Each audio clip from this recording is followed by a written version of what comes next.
Hello everyone, तो कैसे हैं आप सब लोग। आशा है कि आप सब ठीक होंगे और अपनी पढ़ाई जोरों शोरों से कर रहे होंगे। आज हम इस वीडियो में डिस्कस करने वाले हैं 2025 प्री बोर्ड क्वेश्चन पेपर, जिसमें हम 5 मार्क्स के क्वेश्चन कवर करेंगे। तो हमारा पहला क्वेश्चन है, डिफाइन कोहलरॉज लॉ। कोहलरॉज लॉ क्या होता है भाई? कोहलरॉज लॉ ने बताया था कि जो हमारी मोलर कंडक्टिविटी होती है इनफाइनाइट डाइल्यूशन पे या फिर जीरो कंसंट्रेशन पे, वो क्या होती है, वो सम होती है इंडिविजुअल कंट्रीब्यूशन के द्वारा। यानी मैं मान के चलता हूँ कि मेरी जो मोलर कंडक्टिविटी है किसी भी जैसे मैं मान लेता हूँ molar conductivity eight infinite dilution HCl की है, तो वो किसके बराबर होगी? तो जो इनके आयंस, पर्टिकुलर जो इंडिविजुअल जो आयंस जो जनरेट करेंगे कंडक्टिविटी, उनके जोड़ के बराबर होगी। जैसे इसकी होगी, यहाँ से कौन सा आयन निकलता है, H पॉजिटिव के बराबर होगी प्लस में Cl नेगेटिव के बराबर होगी। ये बताया था कोहलरॉज लॉ ने। सिमिलरली आप दूसरा एग्जांपल ले सकते हैं, जैसे NaCl की लिमिटिंग मोलर कंडक्टिविटी अगर आप देखते हैं तो Na पॉजिटिव की हो जाएगी प्लस में Cl नेगेटिव की हो जाएगी। सिमिलरली अगर आप देखते हैं NH4OH की, तो आप क्या बताएंगे कि NH4 पॉजिटिव की हो जाएगी प्लस में OH नेगेटिव की। तो इसको स्टेट कैसे करेंगे, इसको डिफाइन कैसे करेंगे? आप लिखेंगे it states that limiting molar conductivity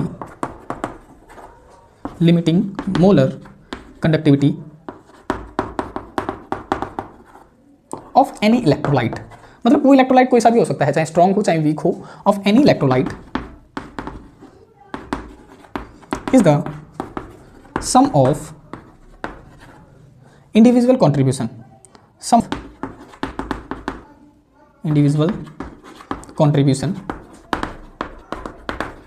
of cation and anion towards their conductivity।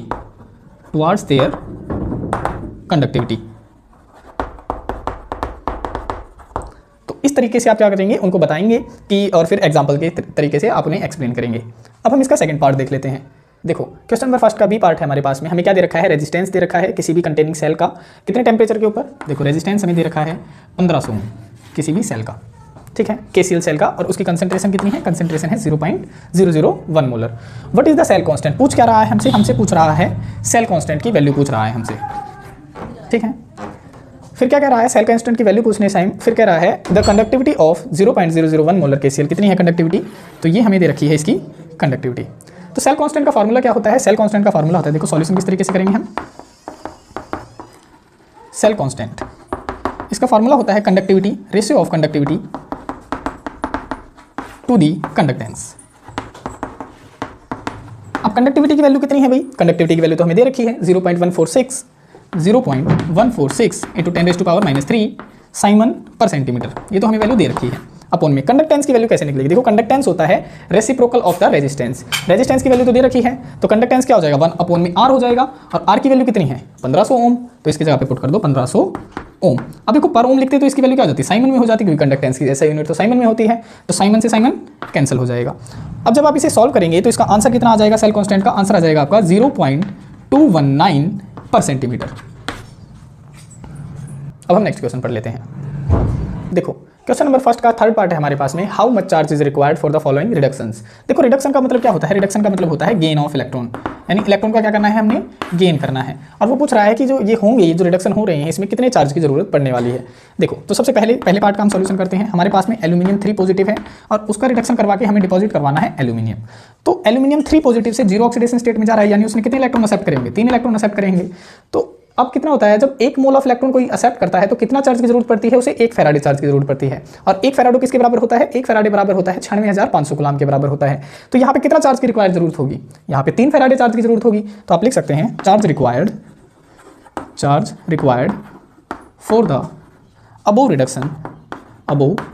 Reduction is 3F, और 1 फैराडे की वैल्यू होती है 96,500, तो 3 इंटू 96,500 कर देंगे आप। जब आप इसे मल्टीप्लाई करेंगे तो कितना आ जाएगा? 300 300 3 5 15 15 हासिल पाई 1 3 6 18 18 और 19 का 9 का हासिल पाई 1 नहीं 18, हाँ 3 नीम 27 27 और 1 28, तो 2,89,500 कूलम चार्ज की इसमें क्या होने वाली है? जरूरत पड़ने वाली है इसको रिडक्शन को करने के लिए। अब हम सेकंड पार्ट कर लेते हैं। देखो, सेकंड पार्ट में क्या कह रहा है? इसका रिडक्शन होगा MnO4 नेगेटिव से कहाँ पर जा रहा है? ये जा रहा है Mn+2।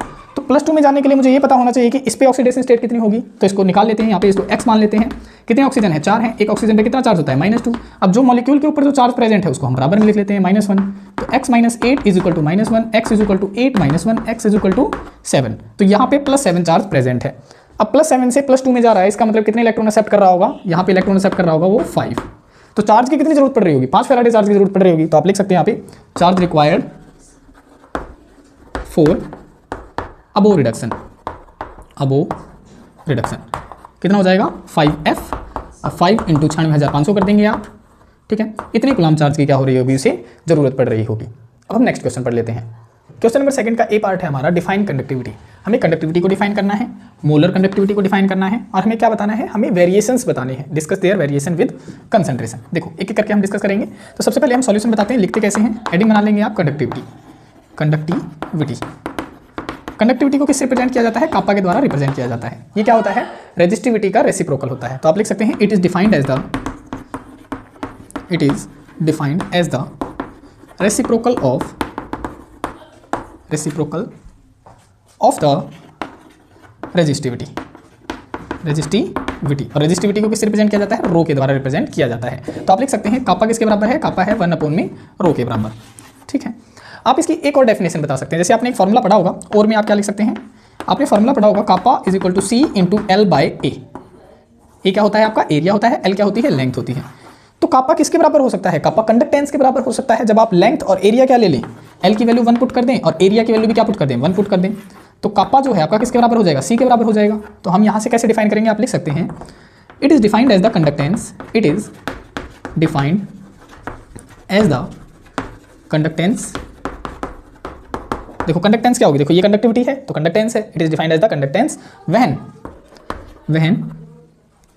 Dimensions of each dimension of a cell is taken as unity, इसका मतलब क्या है, डायमेंशन का मतलब कि जब आप लेंथ और एरिया को जब आप एक मान लेते हैं तो ये किसके बराबर हो जाती है, कंडक्टेंस के आपके बराबर हो जाती है। अब हम देखते हैं कि मोलर कंडक्टिविटी क्या होती है। तो एक बार इसे साफ कर लेता हूं। मोलर कंडक्टिविटी क्या होती है, आप हेडिंग डाल लेंगे सबसे पहले, मोलर कंडक्टिविटी किसे रिप्रेजेंट करते हैं, आप कैप के नीचे m लगा देते हैं, वो बन जाती है आपकी मोलर कंडक्टिविटी। हम एक डायग्राम से समझते हैं इस चीज़ को। देखो मान लेते हैं हमारे पास में एक कंटेनर है, उसके अंदर आपने कितने इलेक्ट्रोड डाल दी, 2 इलेक्ट्रोड डाल दी, एक के ऊपर नेगेटिव चार्ज है, एक के ऊपर पॉजिटिव चार्ज है, दोनों के बीच की जो दूरी है वो 1 सेंटीमीटर दूरी है, ठीक है। इसका जो वॉल्यूम है वो 20 सेंटीमीटर क्यूब इसका वॉल्यूम है, ठीक है। और इसके अंदर आप क्या डाल देते हैं, 1 मोल इलेक्ट्रोलाइट डाल देते हैं, 1 मोल इलेक्ट्रोलाइट।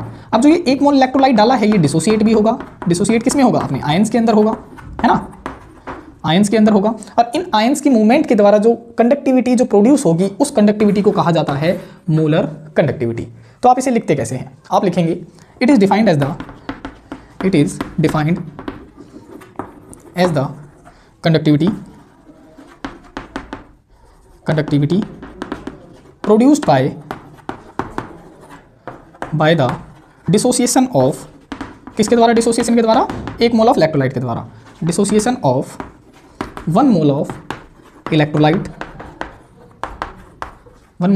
इलेक्ट्रोलाइट, ठीक है। प्रेजेंट कहाँ पर प्रेजेंट है, present in V centimetre cube of the solution,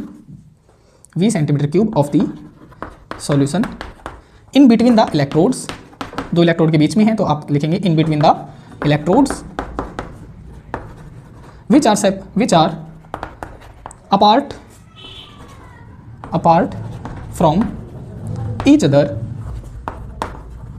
by 1 centimetre distance, जो एक दूसरे से अलग हैं कितने डिस्टेंस की दूरी पे, 1 सेंटीमीटर डिस्टेंस की दूरी पे। तो देखो क्या लिखा है कि हम इसको डिफाइन कर सकते हैं, वो कंडक्टिविटी होती है जो किसके द्वारा प्रोड्यूस्ड होती है, 1 मोल ऑफ इलेक्ट्रोलाइट के द्वारा प्रोड्यूस्ड होती है। कहाँ पर प्रेजेंट है, 20 centimetre cube of the solution के अंदर प्रेजेंट है, किनके बीच में, इलेक्ट्रोड्स के बीच में, और वो इलेक्ट्रोड्स कितनी दूरी पे हैं, 1 सेंटीमीटर की दूरी पे प्रेजेंट है, तो उसे कहा जाता है मोलर कंडक्टिविटी। अब हम वेरिएशंस पढ़ लेते हैं इसके कि कंसंट्रेशन के साथ में कैसे वेरिएशंस आते हैं, उससे पहले हम इसे साफ कर देते हैं।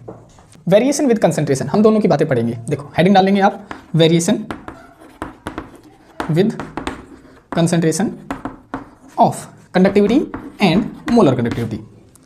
क्या लिखेंगे आप कि मान के चलते हैं आपके पास में एक बीकर है, उसके अंदर कितना पानी है, 1 लीटर पानी है, ठीक है। और उसके अंदर जो आयंस हैं वो 2 आयंस प्रेजेंट हैं, एक बी पॉजिटिव और एक मतलब ए पॉजिटिव और एक है बी नेगेटिव, ठीक है। तो क्या होगा, जब 1 लीटर पानी था तो कितने आयंस प्रेजेंट हैं, 2 आयंस प्रेजेंट हैं, 2 आयंस। लेकिन जब 2 लीटर पानी हो जाएगा, मान लेते हैं हमने इसके अंदर क्या कर दी, डाइल्यूशन कर दी।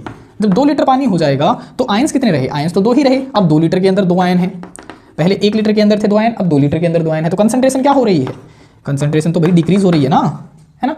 तो अब अगर कंसंट्रेशन डिक्रीज हो रही है तो कंडक्टिविटी के ऊपर क्या फर्क पड़ेगा, भाई कंडक्टिविटी भी डिक्रीज होगी। कैसे होगी, देखो देखो यहाँ पे कंडक्टिविटी कैसे निकालेंगे, पहले 1 लीटर के लिए निकालते हैं। तो 1 लीटर के अंदर 2 आयन थे, यानी 2 आयन 1 लीटर के अंदर थे, क्योंकि कंडक्टिविटी होती क्या है, कंडक्टिविटी होती है number of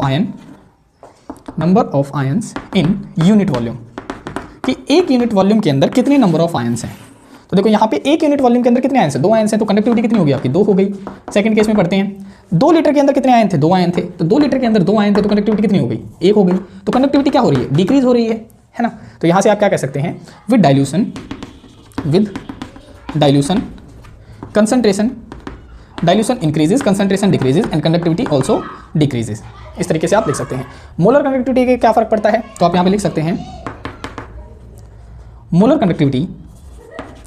conductivity increases with dilution increases. Molar conductivity क्या होती है, इंक्रीज होती है डाइल्यूशन के ऊपर। क्यों होती है, क्योंकि मोलर कंडक्टिविटी किसके बराबर होती है, कापा इनटू में वॉल्यूम, है ना। अब देखो जैसे कापा तो क्या हो रहा था, डाइल्यूशन के साथ साथ डिक्रीज हो रहा था, लेकिन मोलर कंडक्टिविटी क्या होगी, इंक्रीज होगी, क्योंकि देखो वॉल्यूम क्या है, अब्रप्टली क्या हो रहा है, इंक्रीज। 1 से सीधा कहां पे चला गया, 2 पे चला गया। तो कंडक्टिविटी भले ही डिक्रीज हो रही हो, लेकिन वॉल्यूम क्या होता है, अब्रप्टली इंक्रीज होता है। तो आप लिख सकते हैं upon dilution volume increases abruptly hence molar conductivity increases with dilution। तो इस तरीके से आपने पूरी एक्सप्लेनेशन लिख के आनी होती है। अब हम नेक्स्ट क्वेश्चन पढ़ते हैं। क्वेश्चन नंबर 2 का बी पार्ट है। हमारे पास में क्या है, 3 सेल्स दी गई हैं ABC, और वो ABC कौन कौन सी हैं, जिंक सल्फेट, सिल्वर नाइट्रेट और कॉपर सल्फेट के हमारे पास में सेल हैं, और उनको एक सीरीज में कनेक्ट किया गया है। उनके अंदर से हम 1.5 एम्पीयर का करंट पास आउट कर रहे हैं, ठीक है। और हमसे क्या पूछा गया है, हमसे पूछा गया है कि इतना जो सिल्वर है वो डिपॉजिटेड होगा सेल बी के ऊपर कैथोड पे, तो कितना समय लगेगा उसे, हाउ लॉन्ग, कितना टाइम लगेगा उसे, और what mass of copper deposited, और उतने समय में जितना चार्ज जो है उतने समय में कितना कॉपर और जिंक मतलब उस पर डिपॉजिटेड हो जाएगा। तो सबसे पहले हम किसकी बात करते हैं, हम बात करते हैं सेल बी की, क्योंकि हमसे यही पूछ रहा है कि कितने समय में हो जाएगा सेल बी के ऊपर। तो हम बात कर रहे हैं सेल बी के। सॉल्यूशन देखिए आप, देखो सेल बी में हमने क्या करना है, सिल्वर डिपॉजिटेड करना है। अब सभी को पता है कि सिल्वर डिपॉजिटेड होगा तो सिल्वर के ऊपर तो +1 चार्ज होता है, तो वो 1 इलेक्ट्रॉन लेगा तभी तो वो डिपॉजिट होगा, सिल्वर तभी तो बनेगा। अब 1 इलेक्ट्रॉन अगर वो चार्ज ले रहा है तो उसको डिपॉजिट होने के लिए कितने फैराडे चार्ज की जरूरत पड़ेगी, 1 फैराडे, क्योंकि अभी भी क्वेश्चन किया है हमने। और 1 फैराडे के अंदर चार्ज कितना होता है, 96,500 कूलम। तो 96,500 कूलम में सिल्वर क्या हो जाएगा, डिपॉजिटेड हो जाएगा। अब क्या होता है, इसका जो मास नंबर होता है वो कितना होता है, इसका मास होता है सिल्वर का 108 ग्राम होता है ना। तो 108 ग्राम मास को डिपॉजिट करने के लिए कितना चार्ज रिक्वायर हो रहा है, 96,500। तो हम यहाँ पे लिख सकते हैं to deposit 108 gram silver charge required, कितना चार्ज की जरूरत पड़ रही है, चार्ज रिक्वायर्ड, तो वो जरूरत पड़ रही है हमें 1 फैराडे यानी 96,500 कूलम चार्ज की जरूरत पड़ रही है, ठीक है। तो हमने डिपॉजिट करना है 1 ग्राम सिल्वर, तो चार्ज कितने की जरूरत रिक्वायर पड़ेगी, तो वो पड़ेगी 96,500 अपॉन में कितना हो जाएगा, 108 हो जाएगा, ठीक है। और हमें कितना मतलब डिपॉजिट करना है, 1.45 करना है। तो to deposit 1.45 gram charge required, कितने चार्ज की जरूरत पड़ेगी, 96,500 अपॉन में 108 और गुणा में क्या हो जाएगा 1.45 ग्राम। तो जब आप इसे सोल्व करेंगे तो आंसर आ जाएगा आपका 1296.5 कूलम चार्ज। तो इतने चार्ज की जरूरत पड़ेगी उसे डिपॉजिट करने के लिए, है ना। अब देखो हमारे पास में चार्ज की वैल्यू आ चुकी है, उसने करंट की वैल्यू भी दे रखी है, तो हमने टाइम निकालना है ना। तो यहाँ पे हम लिख सकते हैं गिवन क्या है हमारे पास में, गिवन है हमारे पास में करंट की वैल्यू दे रखी है 1.5 एम्पियर, है ना। चार्ज हमने निकाल लिया है, चार्ज क्या है, चार्ज है 1296.5 कूलम। और हमसे पूछ क्या रहा है, हमसे टाइम पूछ रहा है, टाइम हमसे पूछ रहा है। तो सभी को पता है चार्ज किसके बराबर होता है, करंट इनटू टाइम के बराबर होता है। चार्ज कितना है 1296.5 इज इक्वल टू करंट कितना है 1.5 इंटू टाइम। जब ये इसे लेके जाएंगे तो यहाँ पे डिवाइड में आ जाएगा, ये इस तरीके से टाइम आ जाएगा आपका 1296.5 अपॉन में क्या आ जाएगा 1.5 आ जाएगा। जब आप इसे सॉल्व करेंगे तो आपका आंसर आ जाएगा 864 सेकेंड, यानी इतने सेकंड में क्या हो जाएगा, इतने समय में इतना जो ग्राम सिल्वर है आपका डिपॉजिट हो जाएगा। अब हमसे क्या पूछ रहा है, अब हमसे पूछ रहा है कि इतने समय में यानी इतने चार्ज में और इतने समय में कितना मास कॉपर और जिंक का डिपॉजिट होगा। तो यहाँ पे भी देख लेते हैं। अब आप सबको पता है कि अब हम बात कर रहे हैं सेल ए की। देखो सेल ए में सबसे पहले अगर जिंक डिपॉजिट होगा तो जिंक तो हमें पता है 2 पॉजिटिव चार्ज होता है उसके ऊपर, वो 2 इलेक्ट्रॉन जब लेगा तभी तो जिंक बनेगा, है ना। तो कितने चार्ज की जरूरत पड़ रही है, यानी 2 से मल्टीप्लाई कर देंगे, 2 फैराडे की चार्ज की जरूरत पड़ रही है यहाँ पे। तो देखो charge required to deposit zinc zinc को चार्ज रिक्वायर करने के लिए कितनी जरूरत पड़ी, 2 गुणा में 96,500, इतने गुलाम चार्ज की जरूरत पड़ी। ठीक है, आप सभी को पता है। अब जिंक का मास कितना होता है, जिंक का मास होता है 65.3 ग्राम, इसका मास होता है 65.3 ग्राम। तो 65.3 ग्राम डिपॉजिट होने के लिए इतने चार्ज की जरूरत पड़ रही है हमें, है ना। तो 1 ग्राम डिपॉजिट होने के लिए कितने चार्ज की जरूरत पड़ेगी भी जिंक की, तो यहाँ पे लिख देंगे 2 × 96,500 अपॉन में 65.5 यानी 65.3, तो इतना हो गया। अब ये तो क्या है, चार्ज की जरूरत है। अब वो पूछ रहा है कि कितने इतने चार्ज में कितना डिपॉजिट होगा, तो मास पूछ रहा है हमसे। तो आप क्या लिखेंगे, मास डिपॉजिटेड बाय चार्ज, कितने चार्ज के द्वारा, यहाँ पे लिख लीजिए 1296.5 के द्वारा कितना चार्ज डिपॉजिटेड होगा। तो देखो एरो लगा पे, यहाँ पे मैं इसको यहाँ पे लिख देता हूँ, यहाँ पे लिख देता हूँ, देखो कि कितना है, यहाँ पे लिख देता हूँ मैं। अब आपने यहाँ पे ये बात ध्यान रखनी है कि जब आप ये चार्ज निकाल रहे हैं तो देखो ये उल्टा केस पड़ रहा है, तो उल्टा करेंगे तो आप ये क्या हो जाएगा, पूरा का पूरा उल्टा हो जाएगा। तो यहाँ पे आप क्या लिखेंगे, देखो 65.3 अपॉन में 2 × 96,500 और मल्टीप्लाई में आप क्या कर देंगे, जितना चार्ज में वो पूछ रहा है कि कितना मास डिपॉजिट होगा, तो आप करेंगे 1296.5 और जब आप इसको सॉल्व करेंगे तो आंसर आ जाएगा आपका 0.438 ग्राम ऑफ जिंक। तो इतना जिंक आपका क्या हो जाएगा, डिपॉजिटेड हो जाएगा। अब हम देखते हैं कि कॉपर का कितना मास डिपॉजिटेड होगा। तो एक बार मैं इसे साफ कर लेता हूं। सेल ए की बातें हमारी चल रही हैं, तो अब कॉपर के बारे में पूछ रहे हैं। कॉपर आप सभी को पता है, कॉपर के ऊपर चार्ज होता है +2, तो जब वो डिपॉजिट होगा तो 2 इलेक्ट्रॉन लेगा और 2 इलेक्ट्रॉन में क्या हो जाएगा, कॉपर डिपॉजिट हो जाएगा, है ना। तो कितना चार्ज रिक्वायर कर रहा है यहाँ पे डिपॉजिट होने के लिए, 2 फैराडे चार्ज रिक्वायर करेगा। तो आप लिख सकते हैं यहाँ पे चार्ज रिक्वायर्ड टू डिपॉजिट। अब कॉपर का वजन कितना होता है, कॉपर का वजन होता है 63.5 ग्राम, ठीक है, ऑफ कॉपर। तो कितना चार्ज होगा, 2 × 96,500 हो जाएगा यहाँ पे, ठीक है, इतना चार्ज रिक्वायर करेगा। और यहाँ पे चार्ज रिक्वायर टू डिपॉजिट, अगर आपको 1 ग्राम डिपॉजिट करना हो तो कितना होगा, तो होगा 2 गुणा में 96,500 अपॉन में 63.5, है ना। लेकिन यहाँ पे वो पूछ रहा है कि कितना मास डिपॉजिट होगा, चार्ज नहीं है, तो यहाँ से उल्टा हो जाएगा। तो क्या करेंगे आप, मास डिपॉजिटेड ऑफ कॉपर बाय कितने चार्ज के द्वारा, 1296.5 कूलम चार्ज के द्वारा। तो क्या हो जाएगा, ये पलट जाएगा किस तरीके से, इस तरीके से 63.5 अपॉन में 2 × 96,500 और इंटू में क्या आ जाएगा 1296.5। जब आप इसे सॉल्व करेंगे तो आपका आंसर आ जाएगा 0.426 ग्राम। तो ये आपका आंसर आ जाएगा 0.426 ग्राम ऑफ कॉपर। तो इस तरीके से आपने पूरी क्वेश्चन को सॉल्व करना होता है। अब हम नेक्स्ट क्वेश्चन पढ़ते हैं। क्वेश्चन नंबर 3 का ए पार्ट है हमारा, what is lanthanoid contraction and what are its consequences. Lanthanoid contraction, देखो कॉन्ट्रैक्शन का मतलब होता है सिकुड़ना, यानी जो लेंथेनॉइड्स होंगे उनका साइज क्या होगा, डिक्रीज होगा। तो इसका सॉल्यूशन किस तरीके से लिखेंगे हम, सबसे पहले आप हेडिंग बना लेंगे लेंथेनॉइड कॉन्ट्रैक्शन। कॉन्ट्रैक्शन एलन का मतलब क्या होता है, लेंथेनॉइड्स होता है। तो जब हम लेंथेनम से ल्यूटिटियम तक जाते हैं तब क्या होता है, साइज डिक्रीज होता है, उसी को कहा जाता है लेंथेनॉइड कॉन्ट्रैक्शन। जैसे मैं कह दूं lanthanum, cerium, promethium up to ytterbium, lutetium, यहाँ तक जाते हैं तब क्या होता है, साइज डिक्रीज होता है और ग्रेजुअली साइज डिक्रीज होता है। तो लिखेंगे कैसे, it is defined as the gradual decreases in size of lanthanoids from lanthanum to lutetium are called, उसे क्या कहा जाता है, लेंथेनॉइड कॉन्ट्रैक्शन कहा जाता है। ठीक है, अगर आपसे इसका कारण पूछ ले तो कारण क्या बताएंगे आप, काउज क्या होता है इसका। जैसे हम सबसे पहले इसकी इलेक्ट्रॉनिक कॉन्फ़िगरेशन लिख देते हैं। इलेक्ट्रॉनिक कॉन्फ़िगरेशन होती है इसकी 4f 1 to 14, 5d 0 to 1 और 6s 2 इलेक्ट्रॉन। तो इसका जो 4f ऑर्बिटल होता है इसकी क्या होती है, डिफ्यूज्ड शेप होती है, डिफ्यूज्ड शेप होती है। दूसरा रीज़न क्या होता है, इसकी पुअर शिल्डिंग अफेक्ट होती है, poor shielding affect, SHIELDING, poor shielding affect. तो ये 2 रीज़न होते हैं जिसकी वजह से क्या होता है, इनका साइज डिक्रीज होता है। तो आप लिख सकते हैं due to poor shielding effect of 4f orbital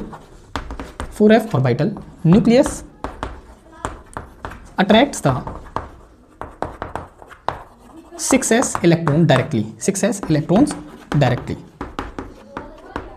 ठीक है, 4f की पुअर शिल्डिंग होने की वजह से न्यूक्लियस क्या करता है, इन 6s के इलेक्ट्रॉन को डायरेक्टली खींच लेता है, जिसके कारण साइज क्या हो जाता है आपका, डिक्रीज हो जाता है लेंथेनॉइड्स का। अब इसके कंसीक्वेंसेस पढ़ लेते हैं। उससे पहले मैं इसे साफ कर देता हूं एक बार। इसके कंसिक्वेंसेज क्या होंगे, तो कंसिक्वेंसेज में हम क्या लिखेंगे भाई, सबसे पहले आप इसकी हेडिंग डाल देंगे कंसिक्वेंसेज। सबसे पहला जो कंसिक्वेंसेज होता है, लेंथेनॉइड कंट्रैक्शन की वजह से साइज जैसे डिक्रीज होता है वैसे उनका मेटेलिक नेचर भी डिक्रीज होने लग जाता है। तो आप लिखेंगे due to lanthanoid contraction size decreases hence metallic nature also decreases, metallic nature also decreases from left to right। जैसे ही लेफ्ट टू राइट की तरफ जाते हैं मेटेलिक नेचर क्या होने लग जाता है, डिक्रीज होने लग जाता है। दूसरा रीजन क्या बताएंगे आप, कि जो बेसिक नेचर होता है लेंथेनॉइड हाइड्रोक्साइड्स का वो भी क्या होने लग जाता है, डिक्रीज होने लग जाता है। तो आप कहेंगे the basic nature of lanthanoid hydroxide OH thrice decreases. तीसरी कंसिक्वेंसेज आप क्या बताएंगे, तीसरी कंसिक्वेंसेज बताएंगे कि जो जिरकोनियम और हॉफनियम होते हैं वो एक साथ एग्जिस्ट करने लग जाते हैं इन्हीं की वजह से। तो आप लिखेंगे zirconium and hafnium exist together due to their same size and similar properties. ठीक है। फोर्थ पॉइंट आप क्या बताएंगे, फोर्थ पॉइंट बताएंगे कि लेफ्ट टू राइट जब आप जाते हैं तो कॉम्प्लेक्स फॉर्मिंग एबिलिटी भी क्या होने लग जाती है, डिक्रीज होने लग जाती है। तो आप लिखेंगे the complex forming ability decreases from left to right. तो ये सारे क्या हैं, आप कंसिक्वेंसेज लिख के आते हैं अगर ये क्वेश्चन पूछ लिया जाता है तो। ठीक है। अब हम क्या करते हैं, नेक्स्ट क्वेश्चन पढ़ते हैं। क्वेश्चन नंबर 3 का बी पार्ट है हमारे पास में। हमने क्या बताना है कि एसिडिक जो पोटासियम डाइक्रोमेट है वो कैसे ऑक्सीडाइज करता है इनको। देखो ऑक्सीडाइज हमें पता है, पोटासियम डाइक्रोमेट क्या होता है, ऑक्सीडाइजिंग एजेंट होता है। ऑक्सीडाइजिंग एजेंट कौन से होते हैं, जो दूसरों को ऑक्सीडाइज करते हैं और खुद क्या हो जाते हैं, रिड्यूस। यानी दूसरों को क्या कर देंगे, दूसरों से इलेक्ट्रॉन लेंगे और खुद क्या कर लेंगे, एक्सेप्ट कर लेंगे। ठीक है। तो हम ये जो रिएक्शन है वो आयनिक फॉर्म में पढ़ लेते हैं क्योंकि उन्हें याद रख पाना आसान होता है हमारे लिए। देखो रिएक्शन हम किस में पढ़ेंगे, आयनिक फॉर्म में पढ़ेंगे। ठीक है, आयनिक फॉर्म के अंदर। तो हमारी जो जनरल रिएक्शन होती है पोटासियम डाइक्रोमेट की वो क्या होती है, हमारा जो क्रोमेट होता है Cr2O7 2 नेगेटिव, यहाँ पे इसकी ऑक्सीडेशन स्टेट होती है +6 और ये क्या करता है, ये 6 इलेक्ट्रॉन एक्सेप्ट कर लेता है क्योंकि ऑक्सीडाइजिंग एजेंट है, दूसरों को ऑक्सीडाइज करेगा, खुद क्या करेगा, इलेक्ट्रॉन। और ये इलेक्ट्रॉन कहाँ से आ रहे हैं, ये यहाँ से आएंगे, इन दोनों से आएंगे, या तो इससे आएंगे या इससे आएंगे, है ना। तो ये इलेक्ट्रॉन क्या करता है, अब देखो 2 क्रोमियम है, 2 क्रोमियम के ऊपर +6 चार्ज है, तो एक 3 इलेक्ट्रॉन ले लेता है, दूसरा भी 3 इलेक्ट्रॉन ले लेता है और क्या बना देते हैं, 2 क्रोमियम बना देते हैं +3 चार्ज के। ठीक है। फिर क्या होगा, यहाँ पे जो ऑक्सीजन को बैलेंस करने के लिए यहाँ पे क्या डाला जाता है, 14 मॉलिक्यूल H पॉजिटिव के डाले जाते हैं और क्या निकल जाता है, 7 मॉलिक्यूल यहाँ पे वाटर के निकल जाते हैं। तो ये हमारी जनरल रिएक्शन होती है जो कि एसिडिफाइड पोटासियम डाइक्रोमेट की होती है। अब हम इसकी रिएक्शन देख लेते हैं इनके साथ में कैसे चलेगी। पहली रिएक्शन है हमारी एसिडिफाइड K2Cr2O7 क्योंकि पोटासियम डाइक्रोमेट का फॉर्मूला होता है, वर्सेस किसके साथ में, फेरस सल्फेट के साथ में, फेरस सल्फेट। देखो ये फेरस सल्फेट को किस में कन्वर्ट कर देता है, फेरिक सल्फेट के अंदर चेंज कर देता है ऑक्सीडाइज करने के बाद में। फेरस सल्फेट फॉर्मूला क्या होता है फेरस सल्फेट का, FeSO4। तो इसका मतलब यहाँ पे ऑक्सीडेशन स्टेट कितनी होती है, +2 ऑक्सीडेशन स्टेट होती है। ठीक है। यहाँ पे हमने बताई दिया कि ये क्या होता है, ये वाला चार्ज होता है। फिर क्या होगा, जो फेरस सल्फेट को किस में चेंज कर देता है, ये फेरिक सल्फेट के अंदर, यानी हम आयनिक फॉर्म के अंदर ले रहे हैं तो Fe+2 हो गया। क्या करेगा ये, यहाँ पे Fe+3 के अंदर चेंज कर देगा। ठीक है। और एक इलेक्ट्रॉन, देखो एक आयरन है तो एक आयरन कितने इलेक्ट्रॉन रिलीज करेगा, एक ही इलेक्ट्रॉन रिलीज करेगा, तो यहाँ पे एक इलेक्ट्रॉन ये रिलीज कर देता है। ठीक है। अब देखो चाहिए हैं कितने, इसको 6 इलेक्ट्रॉन चाहिए हैं, लेकिन निकल कितने रहे हैं, एक निकल रहे हैं। यही तो बताया इसने, ऑक्सीडाइजिंग एजेंट का काम क्या होता है, दूसरों को ऑक्सीडाइज करना, यानी इलेक्ट्रॉन यहाँ से निकलवाएगा। तो निकलवाए हैं इसने 1 इलेक्ट्रॉन, लेकिन चाहिए इसे 6 इलेक्ट्रॉन। तो यहाँ पे क्या करना पड़ेगा, हमें बैलेंसिंग करने के लिए 6 इलेक्ट्रॉन 6 से मल्टीप्लाई करनी पड़ेगी। पूरी रिएक्शन को मल्टीप्लाई कर दो तो 6 Fe2 पॉजिटिव हो जाएगा। ठीक है। यहाँ पे कितना हो जाएगा, 6 Fe+3 हो जाएगा और यहाँ पे क्या हो जाएगा, 6 इलेक्ट्रॉन हो जाएगा। ठीक है। अब क्या कर दो, ओवरऑल रिएक्शन लिखने के लिए इसको और इसको क्या कर दो, ऐड कर दो ओवरऑल रिएक्शन लिखने के लिए। तो जो कट रहा है उसे काट दो। देखो ये वाले 6 इलेक्ट्रॉन से तो ये वाले इलेक्ट्रॉन कट रहे हैं तो हमने काट दिया, बाकी कुछ भी नहीं कट रहा है तो हम एज इट इज लिख देते हैं। देखो कैसे होगा, Cr2O7 2 negative versus 14 H positive plus 6 Fe+2 और कुछ भी नहीं है तो हम यहाँ वाले टर्म लिख देते हैं, 2 क्रोमियम +3 +7 वाटर +6 आयरन के Fe+3। तो ये क्या किया है, ये इसने ऑक्सीडाइज कर दिया फेरस सल्फेट को। अब हम दूसरी रिएक्शन लिख लेते हैं, यहीं पे लिख देते हैं ताकि आपको ज़्यादा तकलीफ ना हो। तो क्या हो जाएगा, दूसरी रिएक्शन है हमारी acidified K2Cr2O7 versus oxalic acid. अब ऑक्सैलिक एसिड का फार्मूला आप सभी को पता होगा, COOH और COOH, ये ऑक्सैलिक एसिड का फार्मूला होता है। हमने तो आयनिक फॉर्म के अंदर रिएक्शन पढ़नी है। आयनिक फॉर्म के अंदर क्या होगा, देखो जनरल रिएक्शन हमारी यही रहेगी सभी के अंदर, ठीक है। ऑक्सैलिक एसिड को क्या लिखेंगे, COO नेगेटिव, क्योंकि आयनिक फॉर्म में लिख रहे हैं COO नेगेटिव। जब ये क्या करेगा तो ये यहाँ से दो तो कार्बन डाइऑक्साइड के मॉलिक्यूल निकाल देता है, देखो CO2 और CO2, और 2 इलेक्ट्रॉन क्या करता है, रिलीज कर देता है। अब फिर से वही बात आ गई, चाहिए इसे 6 इलेक्ट्रॉन, लेकिन निकालने कितने हैं, इसने 2 इलेक्ट्रॉन निकालने हैं, तो हमें कितने से मल्टीप्लाई करनी पड़ेगी, 3 से मल्टीप्लाई करनी पड़ेगी। कर दो multiply, 3 COO negative, COO negative, यहाँ पे कितना हो जाएगा, 3 दूनी 6, CO2 प्लस में 6 इलेक्ट्रॉन। अब ओवरऑल रिएक्शन लिखनी है तो इन दोनों को क्या कर दो, इक्वेशन मान लेना इनको और फिर ऐड करके लिख देना ताकि अच्छा लगे। तो देखो 6 इलेक्ट्रॉन से तो 6 इलेक्ट्रॉन कैंसिल आउट हो रहे हैं, हो गए, बाकी कुछ भी कैंसिल आउट नहीं हो रहा है, तो इसको यहाँ पे उठा के लिख दो। तो क्या है, देखो Cr2O7 2 नेगेटिव प्लस में 14 H पॉजिटिव, है ना। और क्या है, यहाँ वाली टर्म लिख दो, प्लस में 3 मोल ऑफ किसके हैं, COO नेगेटिव, COO नेगेटिव। यहाँ पे कितना टर्म बचा हुआ है, 6 CO2 प्लस में वहाँ पे कितना बचा हुआ है, 7H2 और 7H2O प्लस में 2 मोल ऑफ क्रोमियम प्लस 3 है। तो इस तरीके से आपने इनकी रिएक्शन को लिखना होता है। अब हम नेक्स्ट क्वेश्चन पढ़ लेते हैं। क्वेश्चन नंबर 4 का ए पार्ट है हमारे पास में, अरेंज द फॉलोइंग। हमने अरेंज करने हैं इन सभी को एसिडिक स्ट्रेंथ के अकॉर्डिंग। देखो एसिडिक स्ट्रेंथ का मतलब क्या होता है कि कोई कंपाउंड है और वो H पॉजिटिव आयन रिलीज करता है ना। तो यहाँ पे आपको कुछ की पॉइंट्स याद रखने होते हैं ऐसे क्वेश्चंस को करने के लिए। मैं आपको 2 की पॉइंट्स बताता हूँ, आप दोनों में से कोई सा भी याद रख सकते हैं। पहला की पॉइंट आपने याद रखना है कि जितना ज़्यादा इलेक्ट्रोनेगेटिव सब्स्टिट्यूएंट अटैच होता है किसी भी कार्बोक्सिलिक एसिड से, उतनी ही ज़्यादा उसकी क्या हो जाती है, स्ट्रेंथ हो जाती है, एसिडिक स्ट्रेंथ। तो आप लिख सकते हैं more will be the more electronegative substituent attached with the carboxylic acid, more will be the acidic strength, उतनी ही ज़्यादा क्या होगी उसकी एसिडिक स्ट्रेंथ हो जाएगी।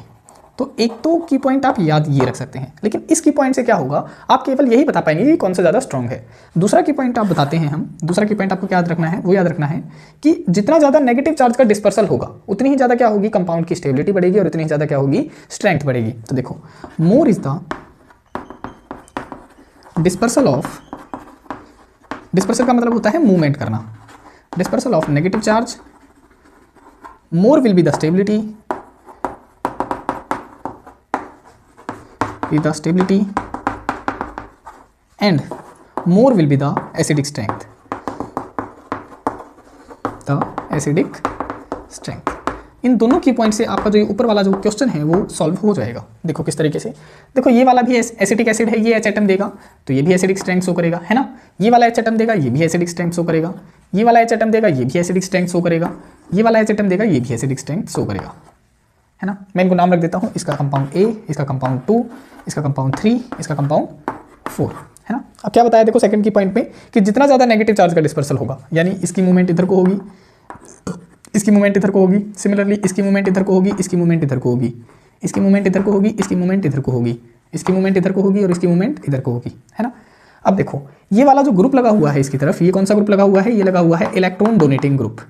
और इलेक्ट्रॉन डोनेटिंग ग्रुप कौन से होते हैं, जो इलेक्ट्रॉन को डोनेट करते हैं। अब देखो ये भी इलेक्ट्रॉन को डोनेट कर रहा है और यहाँ से भी नेगेटिव चार्ज आया, तो दोनों में क्या होगा, रिपल्सन होगा, और रिपल्सन होगा तो नेगेटिव चार्ज का जो डिस्पर्सल है वो क्या हो जाएगा, डिक्रीज हो जाएगा, है ना। तो यहाँ पे तो डिक्रीज हो रहा है, लेकिन यहाँ पे तो छोटा ग्रुप लगा हुआ है, यहाँ पे देखो यहाँ पे तो बड़ा वाला ग्रुप लगा हुआ है। तो इससे क्या पता चल रहा है, ये भी इलेक्ट्रॉन डोनेटिंग ग्रुप है, तो ये तो ज़्यादा इलेक्ट्रॉन देगा, तो ये तो और भी हिंडर्ड करेगा डिस्पर्सल को, है ना। तो यहाँ से ये तो पता चल गया कि इन दोनों में से ये वाला क्या आ जाएगा, लास्ट में आ जाएगा। तो ये वाला क्या होगा, लास्ट हो जाएगा।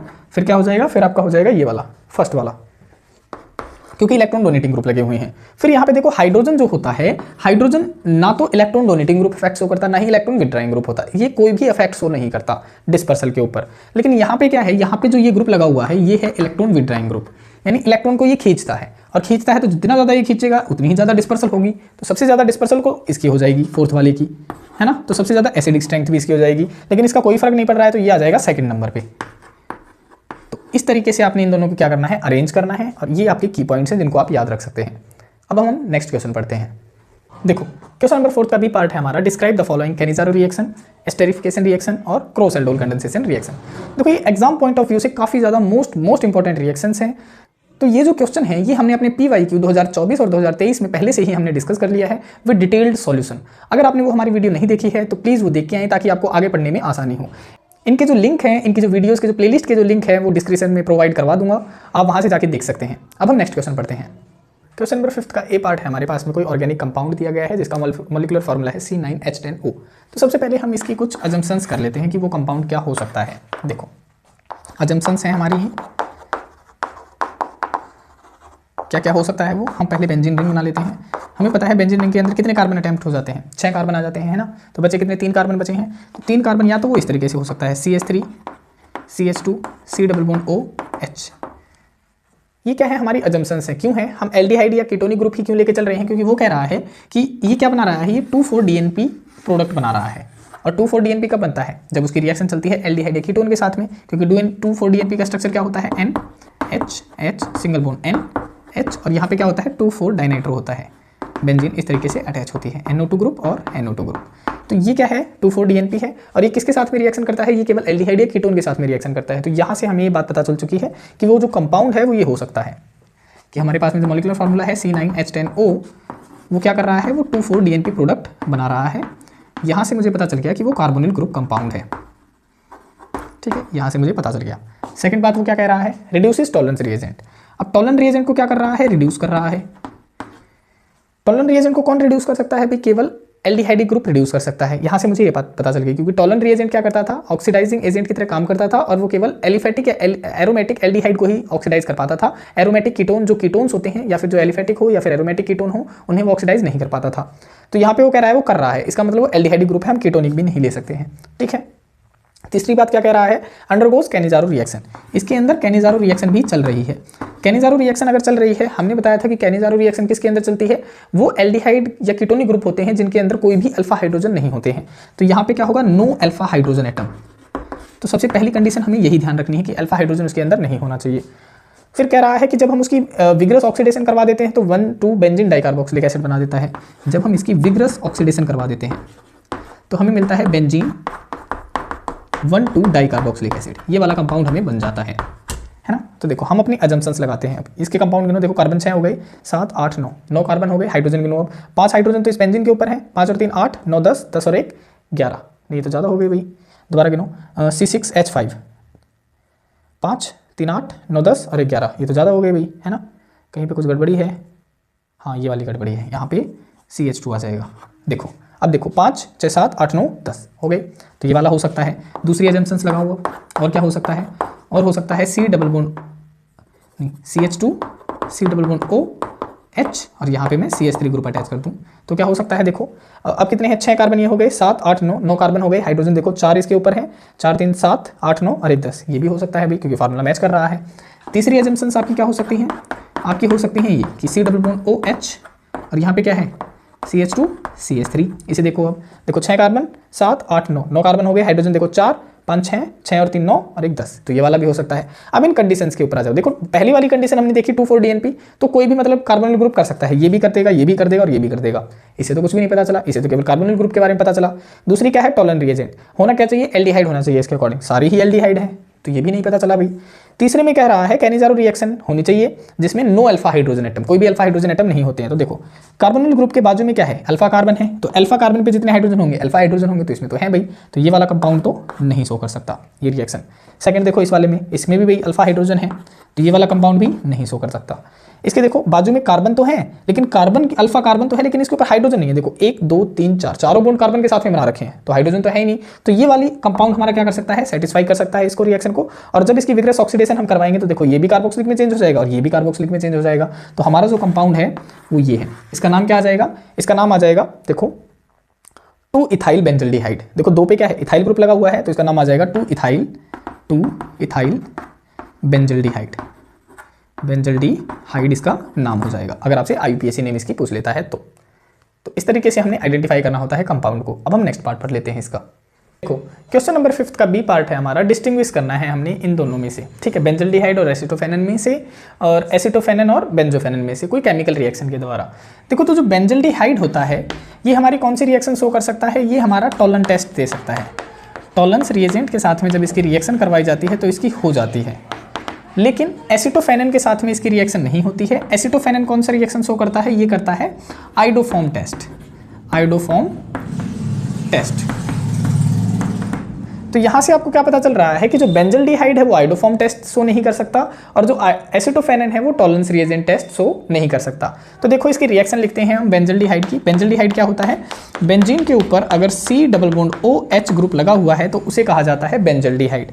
मैं यहाँ पे लिख देता हूँ बेंजल्डिहाइड। क्या होगा, टॉलन टेस्ट के अंदर वहाँ पे क्या डाला जाता है, अमोनिकल सिल्वर हाइड्रोक्साइड डाला जाता है, AgNH3 का ट्वाइस OH नेगेटिव। यहाँ से क्या होता है, यहाँ से एक नेसेंट ऑक्सीजन बाहर निकलती है, वो नेसेंट ऑक्सीजन क्या करती है, यहाँ पे इनके बीच में इनबिल्ड हो जाती है और हमें मिल जाता है benzoic acid, C double bond O OH, benzoic acid हमें मिल जाता है। फर्दर क्या होता है, एसिटोफेनन के अंदर क्या होता है, देखो मैं यहाँ पे एसिटोफेनन का स्ट्रक्चर बना देता हूँ। एसिटोफेनन में क्या होता है, C double bond O CH3। Iodoform test कौन शो कर सकता है, आइडोफॉर्म टेस्ट शो कर सकता है जिसके पास में मिथाइल कीटो ग्रुप होता है। CH3 C double bond O group अगर किसी के अंदर होता है तो उसे कहा जाता है मिथाइल कीटो ग्रुप, और वही जो सब्स्टिट्यूएंट है वही शो कर सकते हैं आइडोफॉर्म टेस्ट। तो यहाँ पे देखो इसके पास में है मिथाइल कीटो ग्रुप, तो ये आइडोफॉर्म टेस्ट शो कर सकता है। तो इसके अंदर होता क्या है, सबसे पहले डाला जाता है, इसके अंदर आयोडीन डाले जाते हैं, 3 मॉलिक्यूल आयोडीन के डाले जाते हैं। 3 मॉलिक्यूल डालने के बाद में क्या होता है, देखो 6 आयोडीन के एटम बन गए। अब 3 हाइड्रोजन 3 आयोडीन के एटम के साथ में निकल जाएगा, 3 मोल ऑफ HI बाहर निकल जाएगा।